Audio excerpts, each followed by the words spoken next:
It's considered an epidemic. Kids and teens smoking e-cigarettes or vaping. And the problem is growing so fast, Florida's state attorney came to our area in June to try to get to the bottom of why it's happening. In an Action News Jax investigation, I learned that Nassau County is also dealing with a new concern. Young people are now vaping to get high. He continued to vomit in the bathroom, and he passed out in there until somebody came in and found him. Georgia mom Lacey Turner says her 16-year-old son collapsed at school and nearly died after taking one hit of THC vaping wax. Cognitively, he was completely disassociated. I mean, you pretty much had to slap him to get him to open his eyes. These people just want to sell stuff. They don't care what happens to you afterwards. Nassau County Sheriff Bill Leeper knows all about the vaping problem in local schools. A recent study found Nassau ranks 7th out of all Florida counties for the percentage of middle or high school students who vape. E-cigarettes or vapes aren't always easy to spot. They're usually pocket-sized and can look like thumb drives, pens, or small containers. And I do have a question for you. Do you know what this is? I haven't seen it, no. Jacqueline Johnson says her 13-year-old daughter told her about kids vaping at her Nassau Middle School. She has told me about children bringing in the Juul.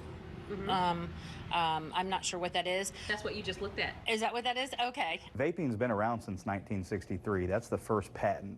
Navy veteran Tim Beasley sells all kinds of vapes at Vapology in Callahan. Beasley and his 2 partners opened the vape shop almost 2 years ago after he says vaping helped them quit cigarettes and dipping tobacco. And if people can get off of cigarettes and people can put the dip can down, then that's what I want to do for my community. Beasley says he also wants to help prevent young people in his community from vaping illegally. He says his team is strict about not selling to anyone underage, and he welcomes parents to stop by the shop to learn what to look out for. I grew up in this town. My wife lives in this town. My son and daughter go to these schools here. I don't want to see them getting caught up in this type of situation. It's the vapes that contain THC, the chemical in marijuana that gets you high, that are especially concerning to Sheriff Leeper. We've had 5 cases at one of the local high schools involving THC with the pens. In April, Nassau deputies arrested 20-year-old Joseph Hamza of Callahan. The sheriff says he was a major player in putting illegal vapes on local streets. Deputies took these pictures from the suspect's stash they say included 126 vape pen cartridges with THC. So how is it that THC that's illegal in Florida getting here?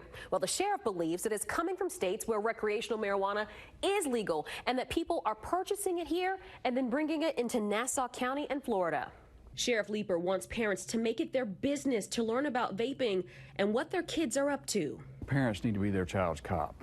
They need to be suspicious, and they need to usually trust but verify. If you don't have a child that comes to you with a concern, you definitely have to force yourself in there and be aware, be present at all times.